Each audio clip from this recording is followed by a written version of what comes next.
Welcome to Cyber Leaders with me, Kieran Martin. And me, James Lyne. Now, we're both from the SANS Institute who are kindly backing this podcast. I myself am a massive geek and have spent my life chasing cyber criminals around the internet. And I'm not even a tiny geek, but I dealt with cybersecurity policy and operations in government and set up the UK National Cybersecurity Centre. But now, together, James and I are trying to unpack the weird, wacky, wired and wireless world of tech security and all the complicated things it involves. I'm pretty sure you've passed the muster of at least tiny geek by now, Kieran, but we'll work on that together. Thank you. But this podcast is a voice for security leaders. We want CISOs, security directors, and everyone beyond to build up their knowledge of what works, what doesn't, and to ultimately secure their organizations more comprehensively and quickly. What he said. Sometimes, Kieran, I think the cybersecurity world gets a bit noisy and crowded, or at least these days, starting to sound like a grumpy old curmudgeon, I know, but you do have to think hard about how to get people's attention. Starting to sound like a grumpy old curmudgeon. Anyway, I fully agree.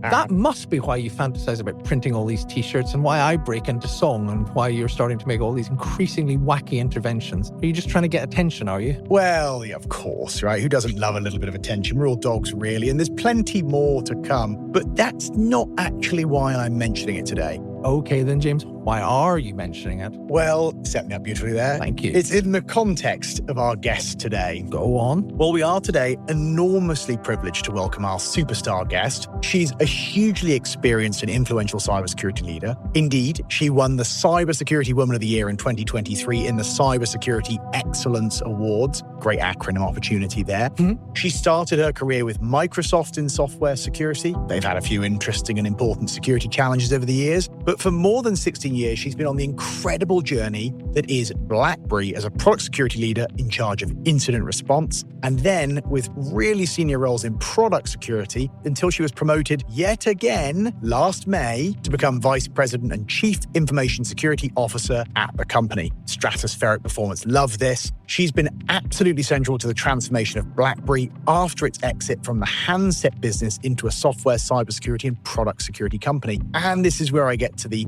how to get attention in a crowded space bit. Oh, good. I'm glad you're coming back to that. This is fascinating, and it's great to have another CISO. You say CISO, I say CISO. But you were going on so long, as usual, that I'd almost forgotten about how to get attention in a crowded space. So tell me where this fits in. Well, certainly not by going on as much as I have, that's for sure. Brevity be the soul of wit. But true. Look, Kieran, she writes and speaks really well. One of the things she's really passionate about is supply chain security, which I know a lot of people care about these days. Absolutely. And likely are to even more so in the future. But one of my favorite blog posts of 2024 was entitled Supply Chain Lessons from Thousands of Exploding Pages, which is, certainly one way of getting attention. And it wasn't clickbait either. It was quite analytical. No, I read that blog. It's quite brilliant. What a great guest. And there's much more to discuss with her. So we better get going with introducing her and get on to some actual questions. So please welcome the Vice President and Chief Information Security Officer at BlackBerry, the wonderful Christine Gadsby. Welcome, Christine.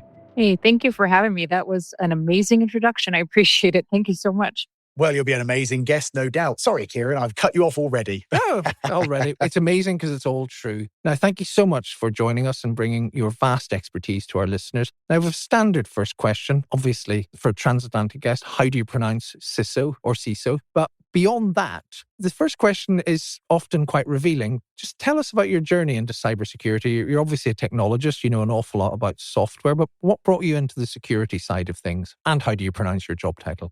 I actually pronounce it both ways. Thank you for asking me. Depending on what audience I'm in and depending on what part of the globe you're in, I think actually it's a CISO or CISO. I'm not particular. And thank you for asking this question. I'm really passionate about this topic in general because I want to do a huge shout out to all of the people listening that have come from really diverse backgrounds like myself. I grew up in a really poor part of the left half of our coast in the US. I didn't have a lot of money. There was a lot of really trying times in my childhood. One of the things coming out of it as a young adult that I realized is chaos was normal to me. I actually thrived in chaos and crisis because I grew up in chaos and crisis. So when I started into my mid-20s or so, I realized that I'm good at it because I grew up in it. So there's a lot of benefits for those of us that have come out of just really having to fight for our childhoods and get into that young adulthood where you don't even realize you've garnered all these great skills of being able to have this normal that is never normal to everybody else. And I didn't know that when I was younger. I didn't realize that was kind of my superpower, was really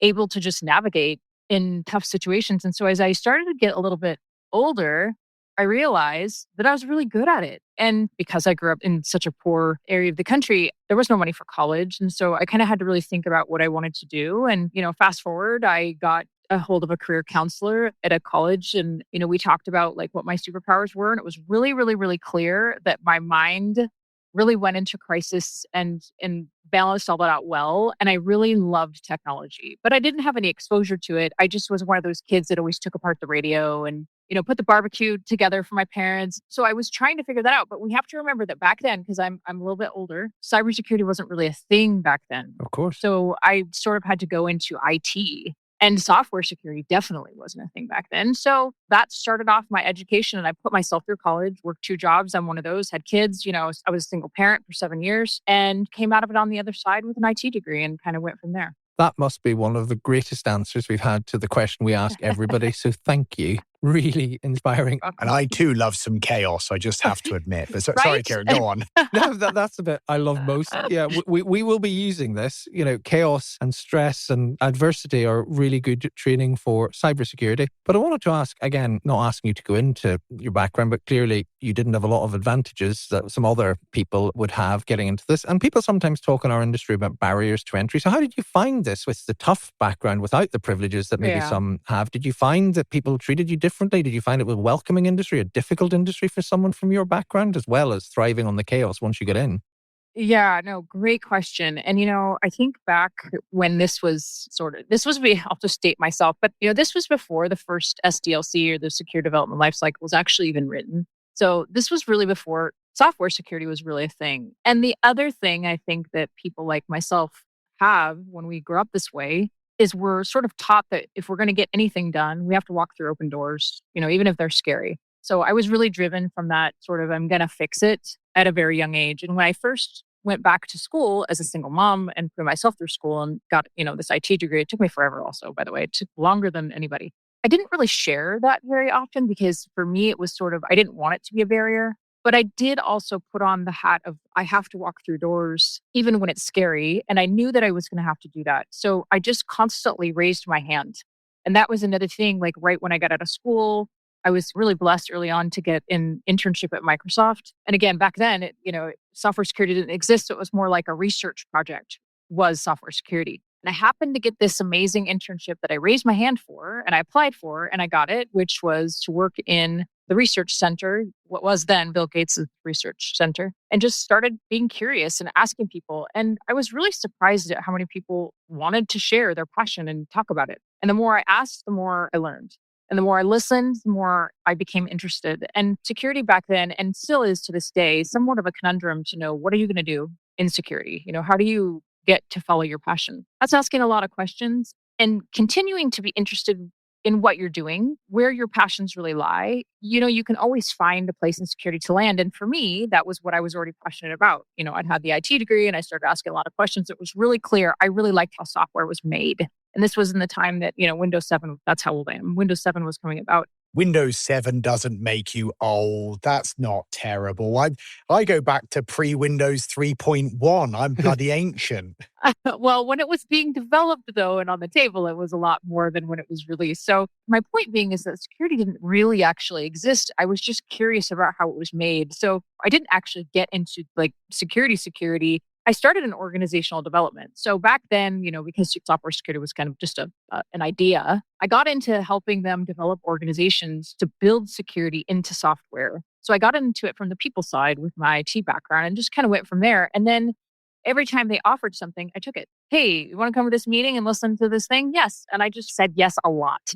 And it was long hours and I did a lot of stuff volunteering, but I just knew that if this was going to be my jam and I really wanted to know, I had to learn. And the only way to do that is to find other passionate people who are willing to teach you. And that place happened to be full of them at the time. Yeah. And we didn't know it then, but we were creating an industry. So part of it is just when you volunteer and you raise your hand and, you say, I'm going to go do this really hard thing, even when it's scary. Doing things like that and volunteering when you're scared, it's half the empowerment because you're going to walk away and learn something no matter what. So I was in the right place at the right time. No, I love that. For that industry when it was just in its infancy, not even thought of. So, it was just a lot of right place, right time. But you capitalized on the opportunity very clearly. A lot of saying yes and good attitude. And hey, we share a common thing here, I'll say, and then we got to jump on to not just your history, but mining your wisdom today for CISO. So I will jump us on in a moment. But this whole learning how software is made and what could be done with code, that was my moment of realizing what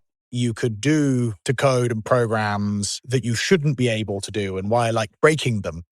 So a similar moment for you and I there. But I think already in your story, you've shared a fair bit of wisdom of, how to make progress. But before we jump on to the main issues of today and all that you've learned and the kind of topic du jour in cybersecurity, which we'll touch on, tell us a little bit about the journey with BlackBerry. I mean, those of us of a certain age, shall we say, certainly Windows 7 time would be included, will know what it used to be when it was very consumer focused and very well known. I myself had a litany of BlackBerry devices, but it's been completely reinvented and you've been a central part of that. So talk to us about that transition, those 16 years. That's fascinating. Yeah, no, great question. And I think that the first thing to keep in top of mind for BlackBerry is that secure communications has really always been what we've done in some form, right? I mean, the form has changed over the years. And I think it's gone from, back in the day of, when I started here a long time ago, it was really, that was why I came here, was it was so fascinating to have a handset where security was first. Because I knew, again, going into my career, when I got a taste of security, I knew I was going to be in it forever in some form. But when you think about BlackBerry and its history and where it came from, that handset was really the first part of how we were going to do mobile security wherever. We were just really early. So it became apparent, I think, over the years on the value of that security piece in the handsets, really the software piece, what's running the plastic pieces. So fast forward just a little bit of time as we started to get out of actually making physical handsets, our customers really wanted the software part, the secure ability to manage those mobile devices wherever they were, whether it was a bank or government or even just an enterprise company, being able to manage their employees bring their own devices. So we took the software inside that phone and we took it outside the phone and we made it available to customers to manage their own devices. And so now if you look at that, I mean, it's a long transition story, but we're still back center now to where we were focusing, which is securing communications. We have a product that does crisis management of people.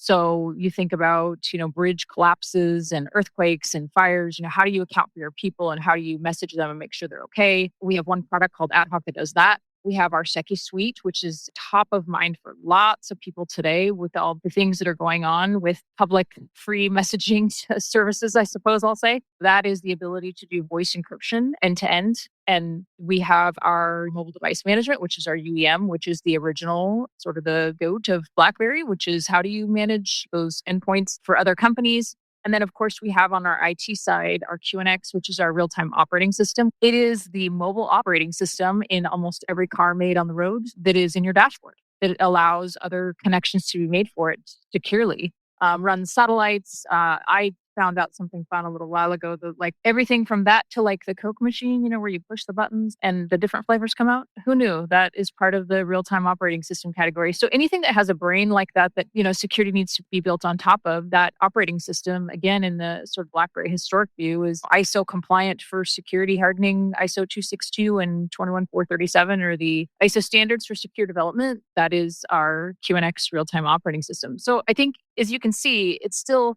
what I love about this company, and it remains true from the first day that we started to now, is that security is the first thing.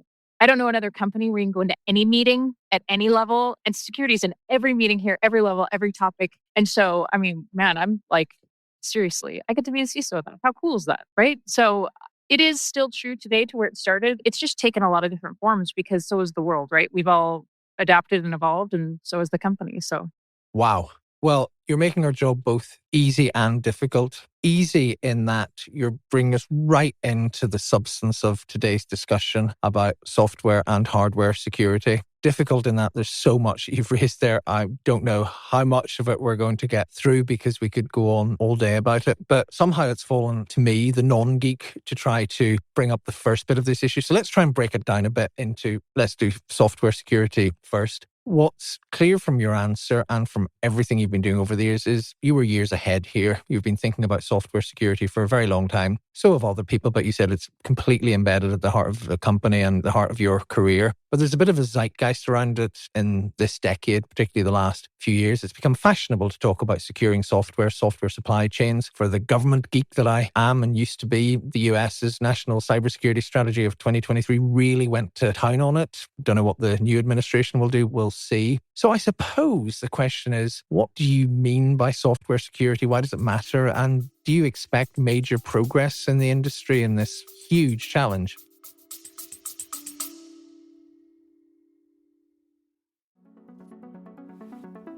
Supply chain attacks surged to 245% from 2023 to 2024.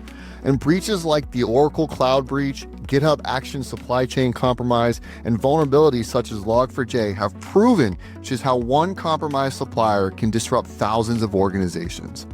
Whether you're looking for comprehensive training, expert-led webcast, or ready-to-use templates and frameworks, the new SANS Supply Chain Security Hub has everything you need to secure your supply chain, from development to deployment. Explore our resources at sans.org/supplychain.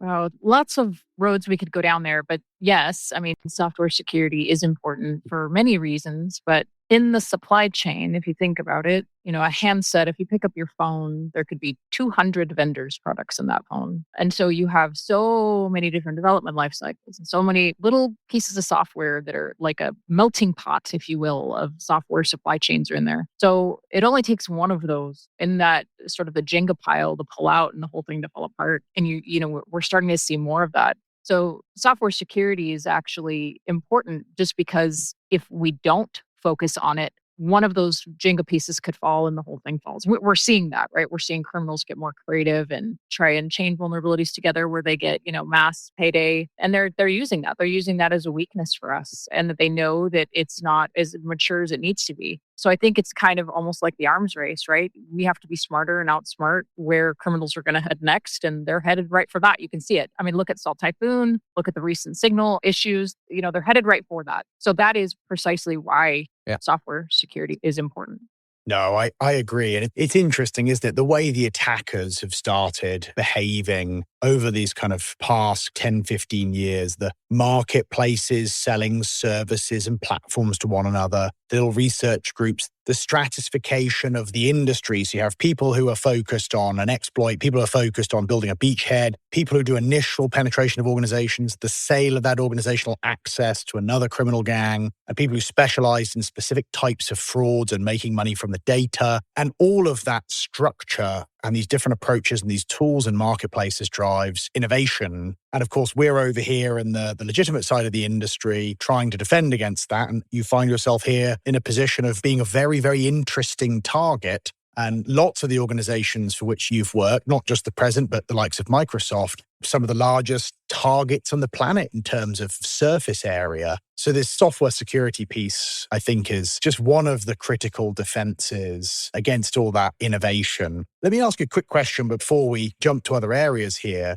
All those trends I've mentioned, of course, have been counterbalanced by improvements in awareness on cybersecurity and investments in software security. You've seen, an evolution of security as a profession. You talked earlier about it as kind of something in the corner to today, obviously being very clearly defining your organization with you as the CISO at the top of it. Are there anything you could point to that kind of makes you, feel we haven't gone far enough? Any weak spots or kind of areas of regret where you wish we'd made more progress? Or do you think we're doing pretty well?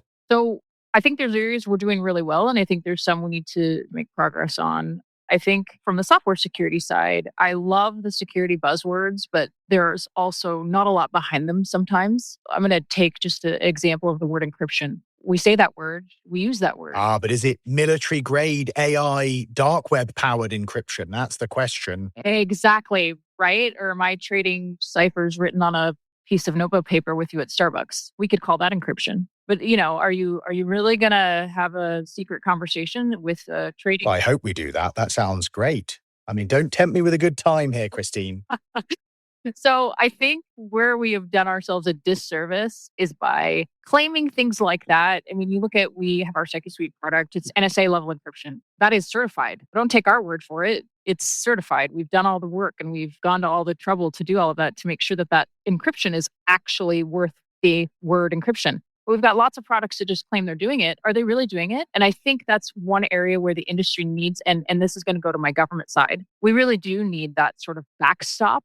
I mean, some of it's consumer readiness and some of it's, really if you're a procurement and you're writing a check for it and you see the word encryption, what are you asking for? You should be asking for, is that NIAP level certified, things like that. Where we are better, and I think this, again, I'm going to go back to, I am maybe one of the few, I think there are more sort of leaning on my side, but I'm for regulation in these sorts of areas with our governments. We need to use a heavy hand in saying, I'm going to gate at procurement. And there's three things that I see that have really changed that and are really shifting that sort of landscape. And that is liability and then personal liability. So not just financial with brand damage and, things like that, but personal liability where we are seeing, leaders being held accountable. And then procurement where we are seeing the government gate paychecks, which, that hits our revenue. So that's a board of directors level conversation. So I think those are the good things because, CISOs have a budget. We all have money that we have to spend. And it's really easy to say as companies, we want to do the right thing, but it's another thing to have to pay for it. And so if we don't give the tools to the people that need that to be able to, elevate that to the engineering budget or the CIO budget or the CTO budget, it's always going to be a game of hot potato. So I think those are the kind of the two areas where I see we could do better and then where we need to step it up. Well, really interesting set of answers. And on false claims, on other episodes of this podcast, James has done a very good fake advertisement for a false claiming cybersecurity company called Threaty McThreatface. But we won't repeat that on this one, probably. But we will sure we'll send it to you. But I was really struck by that last answer because a senior industry figure, being quite assertive on the need for government intervention. You don't always get that. You know that probably better than I do. Very often people in the industry try and push government away. I think you made the case for it very powerfully. I just wanted to ask you about your expectations. So there was, as I said earlier, a bit of a zeitgeist about this in the previous US administration in its 2023 strategy. As far as I could tell, it was more an intellectual argument than really crunchy legislative change. How do you see it now with a very different administration that, to put it mildly, is not afraid to overturn its legacy bequeathed by its predecessors? Where do you see it going? Yeah, no, and that's a great question. And really when I say I'm a fan of regulation, I should explain that a little bit. It doesn't necessarily need to be all government regulation. Industry can regulate itself. Yeah. We are a young industry. And so we don't have a lot of governing principles aside from some certifications we can get ourselves as employees, but we don't have a lot more than that. And that is the part of that really needs to mature. Yeah, that's a great point. So the certification part, I love whether it's government or it's industry, I'm for it. I'm for certifications because I really do think it gives you a backstop to say, is this encryption actually encryption? Yeah. Let's have some standards. That's what I mean by I am a fan of regulation.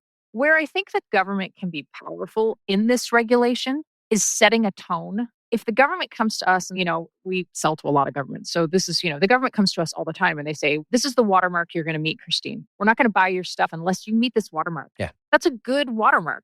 It's not unreasonable and outlandish. They're asking us to do due diligence and they're asking us to sell what we say we're selling. They're asking us not for snake oil and they're asking the responsibility of security. And I think this is important. The responsibility of security to be put on the vendor, not them. Yeah. And that's where we as an ecosystem since 2022 or one completely started shifting is that, hey, you know what? Network security, that's all really fine and dandy. And we can run all these vulnerability scanners. But the vendor selling the piece of software who's making the money is the best place to have the standard of what they're selling because they're the ones that have to fix it, have to maintain it, have to live it, are making money off of it. So I'm saying that I'm for that type of standard setting. And where I think the current government is going to go to, I'm watching this too. And I'm watching things like FedRAMP and I'm watching just different ISO standards. I just saw a new one pop up. What I really see is a continuation of that, maybe in a different flavor. But it is clear the vendor is going to be accountable. Clear. So if you're a software vendor, you're not going to escape it if you want to sell to anybody that's regulated, whether that's a bank or government, or you're going to have to stick in that swim lane. I don't see that part changing. Again, it might be a different flavor, but how does any administration say, oh, that's fine. Yeah. Don't worry about it. We got it. No, I think we've swung too far to go back. Absolutely. And to be fair, it was more than an intellectual argument in that respect. Over the last few years, there's been some real progress and real changes. And as you say, signs are that's not going to change. Yeah, I agree. Well, let me take us in a different direction, out of policy. Hey, I love transparency and, having clear points of accountability in the industry, and a lack of snake oil all makes sense to me. But hardware security, let's go there. So at BlackBerry, and again, you've written and spoken about this, you work on automobile security, IoT security, and even, as I mentioned already, what the lessons are from exploding pagers, relatively niche part of cybersecurity, I suspect. How seriously are people now taking hardware security? Has there been a lot of progress? Is it in some ways easier than software security, or harder, or just wildly different? Tell us about that. The pager thing, the exploding pagers, that was a wake-up call to everyone. And I think how that's changing the industry is we are starting to see that as a weapon, which before we really didn't see that as a weapon. And even in rooms that we would talk about hardware security, because we have, especially in things like hardware bill of materials versus software bill of materials, where we're looking at how would you manage vulnerabilities, and these little startups are popping up and they're fantastic to sort of deal with the hardware versus the software. And in one of these conversations I'm thinking about, where I sat down and had a conversation with the CEO, for the first time, we're seeing weaponized hardware exploits, where someone is trying to take something that they know they can mass distribute to targeted audiences, right? For a criminal mind, this is where, you get a hardware vulnerability that's beautiful, because, you can go distribute that out to the 100 people that you want to get it. And as we saw, you can remote detonate it. And that's sort of with hardware always been kind of the classy thing for a criminal to try and target, is I can have a remote code execution vulnerability where I don't have to be there, and I can set it off at, mass pace and mass scale. That is one of the new attack vectors now for us as cybersecurity people. We're paying a lot more attention to. And again, if you think about a phone or a pager, it's hundreds of vendors in there. You have to regulate all of them. So it's a huge challenge for us in a supply chain world of vulnerability management and attack surface to be able to say, okay, and if you're the pager vendor, you've got to go back and hold all those other vendors accountable. How do you do that? So it's a procurement question. It's a vendor security question. It's a supply chain security question. And we have the tools, I do believe, the majority of them, that we need to do it. It's being able to take a company and control all of that downstream. It's so much downstream. You pick up an average phone and you've got a camera in there, you've got a memory chip in there, you've got all these little powerful little mini computers running these things. And so it's managing that. So are we more aware? Absolutely. I've talked more about hardware security and operating system security than I have in the last year. I've talked a lot more about it than I have in the last 10 years, for sure. So we're going to get there for sure. That's interesting. And I love your little mini computers point. I remember doing a project where I bought about $10,000 of what I would describe as completely random computing devices from Amazon. You name it. We had everything from adult toys to toothbrushes to children's toys. It's so much strange stuff in there. Firstly, just bizarre, some of the things that people will plug into their houses. But we spent a load of time reverse engineering them and looking at the kind of level of vulnerability. It was amazing how, on average, a lot of these cheaper devices simply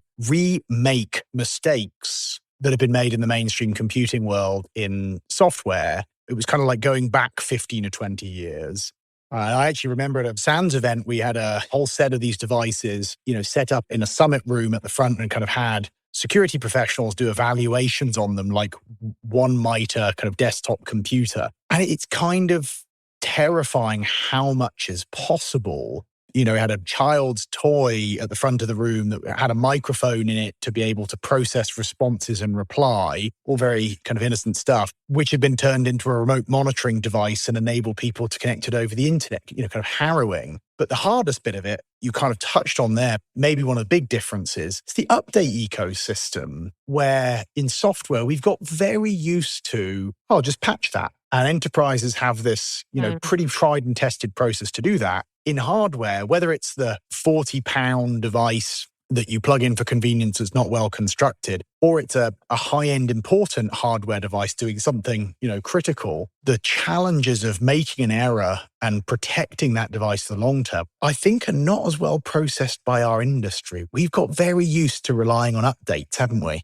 Yeah. And you just hit on a really good point. And in that pager scenario, there probably aren't 200 vendors worth of software in a pager, but there are, several. And, you have to get all of them to update. And I mean, if you think about this just from a rogue supply chain thought, got how many of those little mini operating systems running? Maybe one of them is up to date, probably 10 aren't. You got one CVE that they know can be exploited. And they've got now 10 attack surfaces they can go try and exploit it on. If they're really going to target downfield military in a nation state attack, then they're going to know what they're operating on. I mean, we had I don't want to take this on a huge term, but I had this philosophical discussion with somebody a couple weeks ago on when you sell a product and a company buys the product, that selling company loves to put the accolade on their website. Like, I'm selling to this person, this person, this person, this person. Guess what an attacker can do? Oh, hey, I found a unpatched vulnerability in this thing. And all the attacker has to do is go look at those companies' web pages to find out, what products they're using. And guess what? They now know who to target. I mean, sometimes it is literally that simple on the supply chain. And so for hardware where it is harder to update and there might not be connected to anything to update from, they're not connected to the internet or, whatever, you've got all that potential attack surface. So it is kind of a Game of Thrones there too. I don't have all the answers, but at least we're having the conversations we weren't having before, I guess. And can I just ask, Christine, about how you have those conversations? Because on the one hand, you've got this extraordinary story that you wrote about the exploding pagers, which really brings to life some of the core principles, if you like, of how to think about this in ways that people can relate to. And as James has said in that previous question, you've got the illustration of the vulnerabilities. But then, on the other hand, I suppose this is the downside of the exploding pager story. A lot of organizations will think, well, we're not in the midst of a highly charged geopolitical situation next to a war and so forth, and what's the worst that could happen? So how do you bring to life the consequences for the average organization? I suppose, what would you worry about yourself most in this space for the average business, if you like? Yeah. The one thing that I tell all of my executive friends when I talk to them, because, it is kind of a head in the sand type of thing sometimes. You always really have to think 2, 3, 4 years ahead and sometimes 10 years ahead. I mean, if we think about just back to the basics of software security and open source vulnerabilities, right? Every company's, shipping a thing and they're got a bunch of open source code that they're pulling from wherever and they're putting it in a box. If you go back to just that in itself, we started talking about that in 2017, and I believe we were one of the first companies.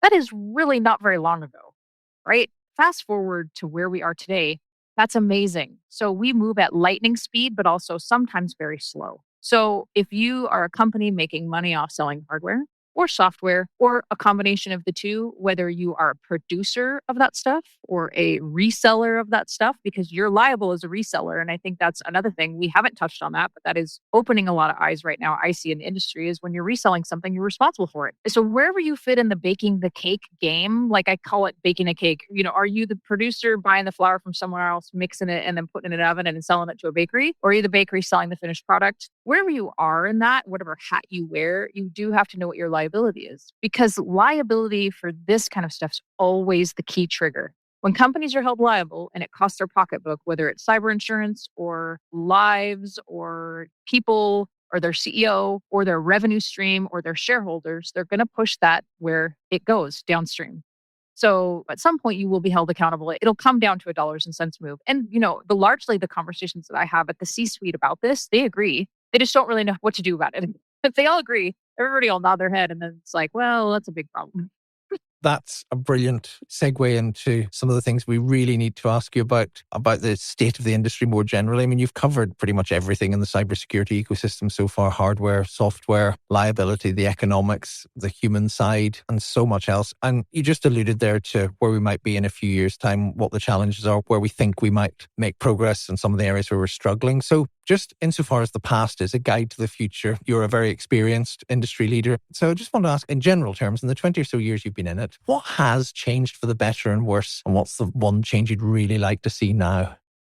Okay, well, I think I will stick with what has changed for the better is we have shifted to where vulnerabilities really start. For so long in the industry, we were focused on IT security, and we still Sure. are, that's not gone, but we were really focused on vulnerability scanning. That was what you did, right? You just scanned for vulnerabilities and you just patched and patched and patched. Where I really see us having made the most headway is really getting to the base of where it really starts. That's a really, really good thing. And again, where I really, really, really think we need to improve is setting watermarks for standards. How tall do we need to be on a ride? We have to all get on the same page, because when we leave that open for translation, it goes very wrong. It's like walking into the room of a security company and talking, hey, how's our vulnerability management? For what? Which thing?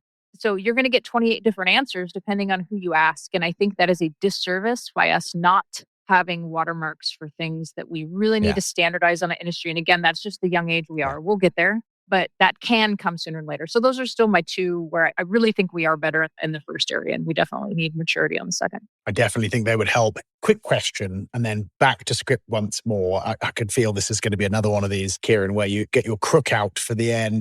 Back to script. Sorry, I don't understand what back to script means. Well, we have a plan of sorts, kind of. Yeah. Anyway, go on. So just quickly, Christy, I'm really curious. You mentioned the kind of watermarks there. Is there anything you don't think we can use watermarks for? Any areas where, you think we need to rely on kind of good culture or other economic factors? Or do you think that kind of those trust marks are a kind of unilateral tool we could use in a lot more places? I think they just need to be industry and standard specific. So, for example, you have a satellite running in the sky, running on Windows XP. That's not going to change. If we held vulnerability management standards or any kind of standards that were today, it would fail. That's not anybody's fault, and it's still the way it is. So we have to take into account reality. I'm just happy it's running XP. They've upgraded it at large. I mean, cool. Well, and I could go through and make that scenario for so many things. I mean, look at the Salt Typhoon issue. It's the same sort of thing, right? Our industry and world relies on outdated technology everywhere. And so it isn't fair to hold the watermark in a one-size-fits-all approach. So that's the first thing. The second thing is it needs to not defy gravity. And this is where it's really hard. I see so many security standards that are set where it's like, this is a really good idea to 6 people sitting around a conference room table that have never developed anything in their entire life. And it's completely defying gravity when they say that. Okay, well, that's silly. So true. Right? Or it's not cost prohibitive. The reality is sometimes if we made the perfect thing, people wouldn't pay $1,000 for a ballpoint pen. It has a cost to it. So I think where this is really hard, I don't have all the answers for this. I just see it in the friction of leadership having hard conversations, is reality sometimes needs to be tested. So those are the challenges in all of that I see upcoming, are really how do we make it real? And that is really where we have to back off. Now, I think there could be several watermarks. I don't think there needs to be one watermark. In other areas of the world, it's really interesting to me when I travel. I do some volunteer work with my company in Malaysia. And one of the things that I notice when I go abroad over there to work, both with the women in our research center and just some of the education pieces, is that the ASEAN region in general, they compartmentalize their security watermarks into different industries. So if you are a electric company selling power, you are in an industry and you have sort of this set of security watermarks and they work together on them. If you are a sporting goods store and you're worried more about, your IT connections, then you're in this industry. Or if you're like me and you're selling a secure software product of all things, you've got to look at all the watermarks because your attack surface is all over the place and you're bringing your attack surface to others. And this, I believe, is driven a lot by just them in the semiconductor industry in general. That's, their revenue is dependent on it. So they're very aware. And, in the US, we do lots of great things. I mean, I don't want to understate the efforts that goes on here locally, especially with their ISACs and different working groups. But there, it's really a lot more heavy-handed. So what I see when I'm there is they're very good about setting watermarks that are industry appropriate. And I would love to see us do more of that, where we really just get into the grind of understanding an industry so that we then would understand, okay, well, I say this a lot, but if you're selling roof shingles, the roof shingle's not connected to the internet. Your attack surface is different. You should worry about that. Would be quite the evolution of the Internet of Things, wouldn't it? You know what I'm saying. We should not defy gravity. And sometimes we try to defy gravity. So it just needs to be realistic for the consumer. It needs to be realistic for security. It needs to be realistic for the producer. So, that's where I really want to see us do more of that kind of work, would be to really work on shaping an industry of security based on the product that they're making, selling, producing, whatever, rather than just, people in a boardroom sitting around making decisions that aren't actionable at all. I like that a lot, Christine. I think we do need to think in terms of industries because they're good guidelines to the types of risks that are relevant to those organizations. In the same way, one has to think about the scale of a company. And it's, beholden to all of us who hold security leadership roles to tailor our security investments, our costs, the things we do against our risk models with one foot in the business, to your point about not defying gravity, right? So businesses are in business to do business, not to do security. Appreciably ironic with your business having such a heavy hand in security. But I think this approach of tailoring it based on risk, one foot in the kind of business side, not just the security side. And then I think we are making a lot of headway on pragmatic regulations that protect the interests of all these different parties. It's going to be a bit of a journey. But Christine, I've got one last thing I'm dying to ask you, finally, if you will, because I know that we've asked you about 1,000 questions already. Look, I know you've always been an advocate for women in cybersecurity, not something the industry's always had a perfect record on. There've been some, some substandard parts of that, to say the least. But are we making progress? How are things now? And you can give us the unvarnished Christine perspective if you'd like to. Yeah. So we're better. I mean, definitely better than when I started. I have a couple of girlfriends that are in the industry that we've been sort of together for years. And I think about how we would go to a security conference. A couple of the bigger ones, back in the day, it was pretty brutal. And we're definitely a long way from that now. So yes, we are better. I have a lot less, tough scenarios where I really have to work through them. I have a lot more women in the field that I meet. I run into a lot more women in the industry. I think one of the challenges that I still see is we have a hard time keeping women in the field.